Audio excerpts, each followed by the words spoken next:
সাধুর বেশে চুরি, একাধিক পরিবারের সঙ্গে প্রতারণা, চিন্তায় পুলিশ প্রশাসন। সাধুর ছদ্মবেশে একাধিক বাড়িতে চুরির ঘটনায় নতুন করে উত্তেজনা তৈরি হয়েছে পুলিশ প্রশাসনের। নিজেকে ইসকনের মহারাজ পরিচয় দিয়ে নদিয়ার শান্তিপুর থানার অন্তর্গত এলাকায় একাধিক পরিবারকে প্রতারণার অভিযোগ উঠেছে। ঘটনাটি ঘটেছে শান্তিপুর থানার বেলঘরিয়া 2 নম্বর গ্রাম পঞ্চায়েত এলাকায়। অভিযোগ লক্ষ্মী নায়ক ও শেফালি বিশ্বাস। তিনি জানান, দিন কয়েক আগে গেরুয়া বসন, মাথায় সিটকি ও গলায় তুলসীর মালা পরে এক ব্যক্তি নিজেকে গোপাল দাস মহারাজ পরিচয় দিয়ে তাদের বাড়িতে প্রবেশ করে। অভিযোগ, ওই ব্যক্তি ভবিষ্যৎ বিপদের কথা বলে মহিলাদের ভয় দেখান এবং গোপাল পুজো করার পরামর্শ দেন। আতঙ্কিত হয়ে তারা পুজোর আয়োজন করেন। পরে ওই ব্যক্তি পুনরায় বাড়িতে এসে দরজা বন্ধ করে একান্তে পুজো করে চলে যায়। পুজোর পর ঘর বিসর্জনের নিয়ম জানতে ফোন করলে অভিযুক্তের মোবাইল সুইচ অফ পাওয়া যায়। তখনই সন্দেহ হয়। ঘরের আলমারি খুলে দেখা যায় নগদ টাকা ও সোনার অলংকার উধাও। একইভাবে আরও এক মহিলা তার বাড়ি থেকেও টাকা ও গয়না চুরি যাওয়ার কথাও জানান। এরপর একাধিক পরিবার শান্তিপুর থানায় লিখিত অভিযোগ দায়ের করেন। তাদের দাবি, দ্রুত তদন্ত শেষ করে অভিযুক্তকে গ্রেপ্তার করা হোক এবং চুরি যাওয়া টাকা ও অলংকার উদ্ধার করা হোক। পুলিশ জানিয়েছে, অভিযোগের ভিত্তিতে ইতিমধ্যেই তদন্ত শুরু হয়েছে এবং ঘটনার সঙ্গে যুক্ত ব্যক্তির খোঁজে তৎপরতা চলছে। ওটা 3 তারিখে এসেই কুপনটা দেয়, দিয়ে বলে কি যে তোর বাস্তু পুজোর জন্য একটা কিছু করবি, আর এই যে মানে কি সমস্ত কম্বল বিতরণ করতে আসবে, সোনার গৌরঙ্গ আসবে, দেখবি কি টাকা পয়সা দিয়ে প্রণাম করবি না, তুলসীর পাতা দুব্য দিয়ে প্রণাম করবি। তারপরে আসে আমার বাড়ি বসলো, বললো যে একটু খাবারের ব্যবস্থা করিস, আমি পাড়াটা ঘুরে আসি। তারপর উনি পাড়া ঘুরে আসলেন, ডাল আলু সিদ্ধ ভাত করে দিলাম।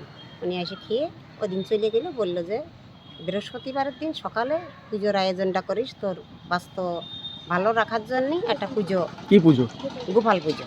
গোপাল পুজো দেবো, তা তোর ছেলে মেয়ের মঙ্গল হবে, সংসার ভালো থাকবে, তা তুই পুজোর আয়োজনটা করিস। সেটা কাগজে লিখে দিয়ে গেলো সব কিছু, মানে পুজোর জন্য। সেই সমস্তগুলো আমার মেয়ে কিনে নিয়ে আসলো। তারপরের দিনকে সকাল 7টার দিক, 7টা সাড়ে 7টার দিক আসলো আমাদের বাড়িতে। ওই আসে ওই দিদিরে নিয়ে আসলো আমাদের বাড়িতে। ওই দিদিরে নিয়ে আসলো সঙ্গে করে নিয়ে আসে। তারপরে সব পুজো টুজোরই করা হলো। ওই মাঝে মাঝে বলে যে ঘরের থেকে বেরিয়ে যা, আমি ঘরে একটু ই করে নিই, তারপর আবার ঢুকবি, আমি ডাকলি। তারপরে সেইভাবেই এখন কালকে আমরা মানে ফোন করিয়ে যাচ্ছি, কয়দিন ফোন করিয়ে যাচ্ছি, ফোনে আর পাচ্ছি না। বলেছিল যে ওই সমস্ত ঘটমাট কি দেখি করতে হবে, ওইগুলো বলে দেবো, ফোন করবি। এখন সে ফোনে আর পাচ্ছি না, না পারলে আমার মনে একটু কিরাম হলো বলে আমি দিদির বাড়িতে গেলাম কালকে মনে হয় 1টা-1:30টার দিকে ওই দিদির বাড়ি গেলাম। যাই আমি দিদিকে বললাম যে দিদি, উনি কি ফোন টোন করছিল, কি ফোনে পাচ্ছ? তা কাছে কি না বো, না পাচ্ছি না ফোনে, তা তোমাদের কি? আমি বলছি আমাদের ওই ব্যাপারে। দেখো আমার ঘরের এইসব জিনিসগুলো নিয়ে গেছে। আমার ঘরের আমার সেই শাঁখা বাঁধা ছিল, তারপরে কানের ওই একজোড়া দুল ছিল, তারপরে ওই মেয়ের হাতের একটা ওই যে রূপোর বালা ছিল, ওইসব নাই, কিচ্ছু নাই। তারপরে 7,500 টাকা, আচ্ছা, এগুলো না নাই। এটা কবে জানতে পারলেন? আজকে না কালকে? কালকেই ওই দিদির বাড়িতে আসি, তারপরে ওই সব জানি আর কি, সব দেখতেছি, কিচ্ছু নাই। এরকম কি আরো কয়েকটা বাড়িতে করেছে সে? আর আমাদের পাশে কোনো বাড়িতে করিনি, একটা বাড়িতে না, এমনি সব পাড়ায় ঘুরেছে, কিন্তু জানতে পাইনি এখনো। কি চাইছেন এখন? এখনো আমার ওই জিনিসগুলো আমি ফেরত পাতাম। উনি কি সেজে এসেছিল? সাধু সেজে? সাধু সেজে। ওনার এইখানে টিকি আছে, ডান চোখটা কানা আছে। আচ্ছা, এই ডান চোখ। বয়স কেমন হবে? বয়স 47 বছর। এই গেড়িও বসন পরা আছে ওনার। কি বলেছিল যে মায়াপুর থেকে এসেছে? হ্যাঁ, মায়াপুর থেকে এসেছে, ইস্কন থেকে। উনি একাই ছিল? একাই ছিল, আবার হবিবপুর থাকে, আবার বললো বাবলাইও থাকে, তাই বললো। আপনার বাড়ি কোথায়? আমার বাড়ি আছে এই বাতনা, এই যে রেলগেট পাড়ায়। কি নাম আপনার? আমার নাম শেফালি বিশ্বাস।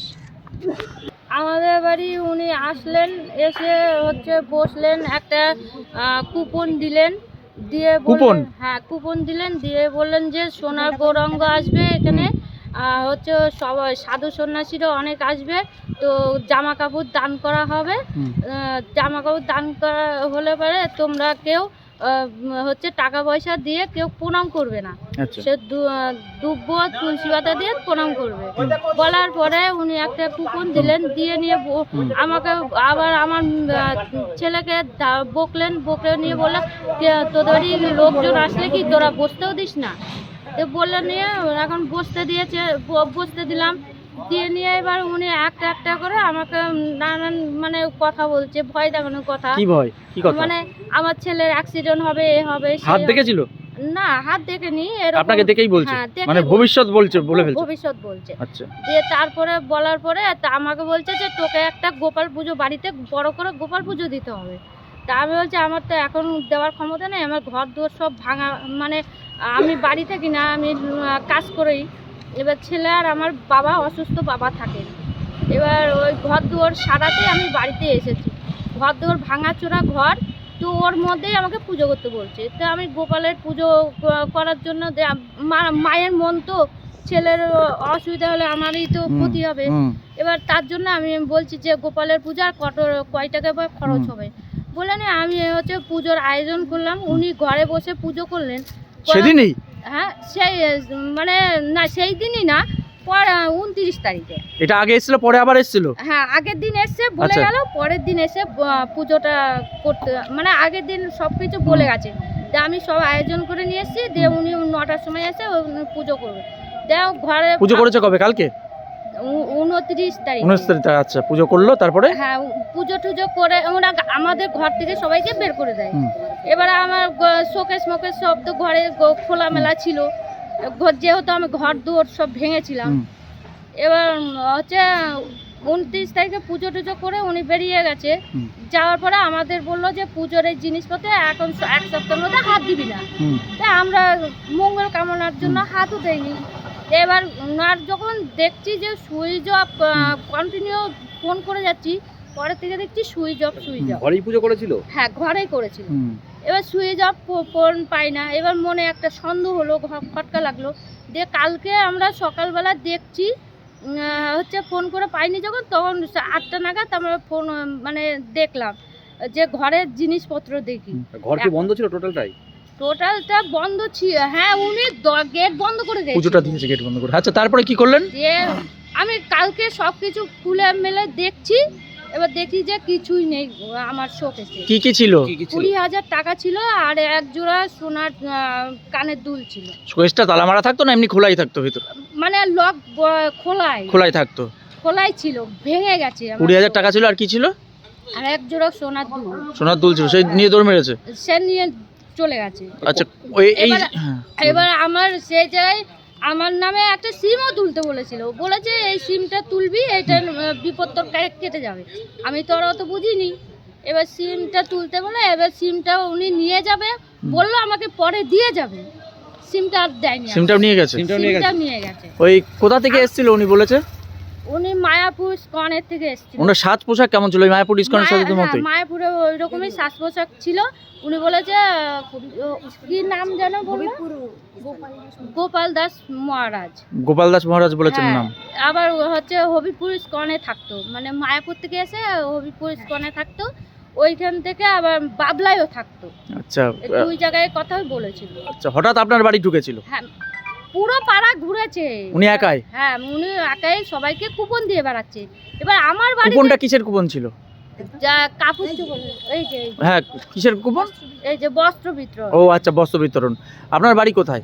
আমার বাড়ি ঘোড়ালিয়া বাইপাস পাড়া। এখন কোথায় এসেছেন?